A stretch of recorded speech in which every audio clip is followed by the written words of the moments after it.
30년을 기다린 사랑. 결국 두 사람 모두 세상을 떠나고 나서야 밝혀진 진실입니다. 시작부터 가슴을 움켜쥐는 이야기죠. 오늘은 한가정부와 사모님, 그리고 사모님이 평생 품고 산 숨겨진 사랑 이야기입니다. 끝으로 갈수록 믿기 힘든 전개가 이어지니 절대 중간에 멈추지 마세요. 저는 올해 30이 된 여자입니다. 어릴 때 고아원에서 자랐고 20살이 되던 해 사모님 댁에서 가정부 일을 시작했습니다. 그때만 해도 그 집에서 30년을 살게 될 줄 몰랐습니다. 사모님과 저는 피도 섞이지 않았지만 거의 모녀처럼 지냈습니다. 하지만 사모님은 늘 이렇게 말씀하셨습니다. 난 마음속에 남편이 있다. 그 말의 의미를 저는 30년 동안 전혀 알지 못했습니다. 사모님은 재벌집 따님이셨지만 평생 결혼을 하지 않았습니다. 처음엔 그저 혼기를 놓친 노처녀의 농담이겠지 하고 넘겼습니다. 하지만 사모님의 삶을 알게 될수록 그 말은 농담이 아니었습니다. 이야기는 여기서부터 시작됩니다. 저는 요리를 좋아해 가정부 일을 꽤 잘 해냈습니다. 사모님은 제 음식을 특히 좋아하셨습니다. 저를 보며 너는 딸처럼 느껴진다 고 자주 말씀하셨죠. 어느 날 제가 대학에 가고 싶다는 꿈을 말했습니다. 그러자 사모님은 제 대학 등록금을 내주시겠다고 하셨습니다. 저는 감격했고 사모님과 더 깊은 정을 쌓게 되었습니다. 그때까지만 해도 사모님이 왜 결혼하지 않았는지 전혀 알지 못했습니다. 저는 새벽마다 집안일을 하고 학교에 다니며 악착같이 살았습니다. 그러면서도 사모님과 많은 대화를 나누었죠. 그런데 사모님은 술에 취하면 꼭 같은 말을 반복하셨습니다. 나는 해바라기 같은 팔자야. 평생 한 사람만 바라보며 사는 팔자. 그 말을 들을 때마다 저는 궁금했지만 감히 묻지 못했습니다. 사모님 목소리에 담긴 슬픔이 너무 깊었기 때문입니다. 그리고 그 말의 의미를 알게 되기까지는 오랜 시간이 걸렸습니다. 저는 대학에서 한 남자를 만나게 됩니다. 거의 사귀기 직전까지 갔습니다. 하지만 제 과거를 알게 되자 그는 태도를 바꾸었습니다. 고아 출신, 가정부 일을 한다는 사실이 문제였습니다. 저는 그때 처음으로 세상의 차가운 시선을 느꼈습니다. 그때 사모님이 제 손을 꼭 잡고 해주신 말은 아직도 잊히지 않습니다. 승자야, 널 가장 예쁘게 바라보는 눈, 그게 사랑이란다. 그 말이 왜 그렇게 슬프게 들렸는지 그땐 몰랐습니다. 지금 생각해보면 사모님 자신의 이야기였던 것 같습니다. 누군가 사모님을 가장 예쁘게 바라봐 준 사람이 있었던 거죠. 하지만 그 사랑은 이루어지지 못했고 사모님은 평생을 혼자 사셨습니다. 그 마음이 얼마나 아팠을까요? 저는 그때는 그저 위로의 말씀으로만 들었습니다. 하지만 나중에야 그 말 속에 담긴 사모님의 상처를 알게 되었습니다. 그리고 제 졸업이 다가왔습니다. 제가 졸업할 즈음 사모님은 새로운 삶을 살라고 말했습니다. 승자야, 넌 이제 가정부로만 살기엔 너무 아까운 아이야. 하지만 저는 사모님 곁을 떠나기 싫었습니다. 사모님은 제게 어머니였고 집이었고 세상 전부였으니까요. 그래도 사모님의 권유로 저는 라디오 방송국 보조작가로 취직했습니다. 드디어 독립하는 날, 사모님은 제 손을 꼭 잡으며 말씀하셨습니다. 승자야, 행복하렴. 넌 그럴 자격이 있는 아이야. 저는 그 말을 듣고 울컥했습니다. 새로운 삶이 시작되었고 저는 열심히 일했습니다. 하지만 얼마 지나지 않아 충격적인 연락을 받았습니다. 사모님의 운전기사님이었습니다. 승자씨, 사모님이 암 선고를 받으셨습니다. 아무것도 드시지 않고 방에만 계세요. 저는 그 말을 듣는 순간 모든 게 무너지는 것 같았습니다. 저는 모든 걸 내려놓고 한달음에 달려갔습니다.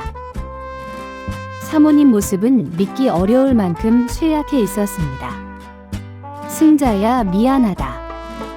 내가 이렇게 울어주니 내가 더 미안하구나. 그 말에 저는 더 이상 울음을 참을 수 없었습니다. 저는 직장을 그만두고 사모님 병간호에 전념했습니다. 식단 하나, 일상 하나까지 모두 챙겼습니다. 병원에서는 3년도 어려울 거라고 했습니다. 하지만 사모님은 기적적으로 버텨냈습니다. 5년이 흐른 뒤 완치 판정을 받았습니다. 저도 놀랐지만 의사들도 놀랄 정도였습니다. 이건 정말 기적입니다. 보호자분의 간호가 대단했어요. 의사 선생님은 그렇게 말씀하셨지만 저는 그저 당연한 일을 했을 뿐입니다. 사모님은 제게 어머니였으니까요. 그 뒤 저는 사모님 댁으로 돌아와 다시 살기 시작했습니다. 이번에는 가정부가 아니라 가족으로서 함께 살았습니다. 그리고 저는 웹소설 작가 일을 시작했습니다. 재택으로 생활하며 사모님은 늘 제 글을 가장 먼저 읽는 이로 독자였습니다. 승자야, 오늘 주인공은 참 용감하더라. 나도 저랬으면 좋았을 텐데. 사모님은 가끔 그런 말씀을 하시곤 했습니다. 무슨 의미인지 그때는 알지 못했습니다. 그렇게 10년 가까이 평온한 시간이 흘렀습니다. 하지만 행복은 오래가지 못했습니다. 어느 날 사모님은 또다시 건강이 급속도로 나빠지기 시작했습니다. 이번에는 암이 재발한 것이 아니었습니다. 나이와 함께 찾아온 여러 질환들이었습니다. 병원에서도 이번에는 돌아가실 준비를 하라고 말했습니다. 저는 다시 한번 사모님 곁을 지켰습니다. 밤낮 없이 간호했고 사모님과 많은 이야기를 나눴습니다. 그리고 사모님은 세상을 떠나기 며칠 전 저에게 갑자기 이런 말씀을 하셨습니다. 승자야, 내가 죽으면 어떤 남자가 날 찾아올 거야? 밥 한 끼 대접하고 보내렴. 저는 이유를 묻지 못했습니다. 사모님의 숨소리도 벅찼기 때문입니다. 며칠 뒤 사모님은 조용히 눈을 감으셨습니다. 저는 거의 혼자나 다름없는 마음으로 사모님 장례를 치렀습니다. 30년 동안 모녀처럼 살았던 사람을 떠나보내는 건 참혹하더군요. 장례가 끝난 후 저는 대저택에 남아 사모님 유품을 정리했습니다. 사모님이 남긴 물건 하나하나가 추억이었습니다. 그때 띵동 현관 벨이 울렸습니다. 검은 양복을 입은 한 노신사가 서 있었습니다. 그 순간 저는 사모님이 남긴 마지막 말이 떠올랐습니다. 여기가 박화란 씨 댁 맞습니까? 노신사는 사모님 이름을 정확히 알고 있었습니다. 제가 사모님은 돌아가셨다고 말하자 그의 얼굴이 하얗게 질렸습니다. 라니가 죽었다고요? 그는 다리가 풀린 듯 거실에 주저앉았습니다. 어깨를 들썩이며 울기 시작했습니다. 라나, 내가 너무 늦었구나. 미안하다. 정말 미안하다. 저는 아무 말도 할 수 없었습니다. 저도 처음 보는 남자였지만 그가 사모님을 얼마나 사랑했는지 단번에 알 수 있었습니다. 그래서 저는 조용히 말씀드렸습니다. 식사라도 하고 가세요. 사모님이 꼭 그렇게 하라 하셨습니다. 식사 자리에서 노신사는 떨리는 목소리로 과거를 털어놓기 시작했습니다. 두 분은 대학 시절 처음 만났다고 합니다. 한 달 만에 결혼을 약속한 사이였습니다. 하지만 비극이 시작되었습니다. 노신사의 여동생이 사모님의 오빠와 연애를 했습니다. 하지만 나중에 배신을 당해 스스로 목숨을 끊었다는 겁니다. 그 사건으로 노신사의 어머니는 큰 충격을 받았습니다. 사모님 집안은 노신사 집안의 원흉처럼 여겨졌습니다. 이런 상황에서 두 사람의 결혼은 절대로 허락될 수 없었습니다. 화라나, 미안하다. 지금은 우리 가족이 절대 받아들이지 않을 거야. 노신사는 그렇게 말했다고 합니다. 사모님은 대답했습니다. 성민 씨, 그럼 내가 평생 기다릴게요. 그리고 노신사는 답했습니다. 나도 평생 너만 기다릴게. 두 사람은 그렇게 약속했습니다. 하지만 세월은 잔인했습니다. 시간이 흐르면서 상황은 더 나빠졌습니다. 노신사의 어머니는 병약해져 있었습니다. 여동생도 하란 씨를 용서하지 못했습니다. 노신사는 조금만 시간을 달라고 말하며 사모님을 향한 사랑을 붙들고 있었습니다. 하지만 결국 평생을 설득하지 못한 채 세월만 흘러갔습니다. 사모님은 그 시절부터 평생을 혼자 살며 그를 기다렸던 것입니다. 그리고 일기장에는 그 마음이 고스란히 담겨 있었습니다. 오늘도 그 사람이 오지 않았다. 하지만 언젠가는 오리라 믿는다. 결혼하라는 집안의 성화도 이제는 익숙하다. 그에게 다른 여자가 생겼다는 소문도 들었지만 나는 믿지 않는다. 노신사는 사모님의 일기를 읽으며 눈물을 흘렸습니다. 그 일기를 읽은 저는 처음으로 사모님이 왜 평생을 혼자 사셨는지 이해했습니다. 노신사는 마지막으로 이렇게 말했습니다. 몇 년 전 내 여동생이 드디어 말했다오. 오빠, 이제 그 여자에게 가보세요. 그 말을 듣고 난 바로 떠날 준비를 했어. 그런데 너무 늦었네요. 그는 사모님의 유품을 보며 끝없이 울었습니다. 평생 기다리게 해놓고 결국 이렇게 떠나보내다니 내가 죄인입니다. 저는 그 말을 듣는데 마음이 찢어지는 것 같았습니다. 두 사람은 서로를 얼마나 사랑했을까요? 하지만 시대와 가정환경, 얽힌 원망이 두 사람을 갈라놓고 말았습니다. 노신사는 식사를 마친 뒤 조용히 집을 떠났습니다.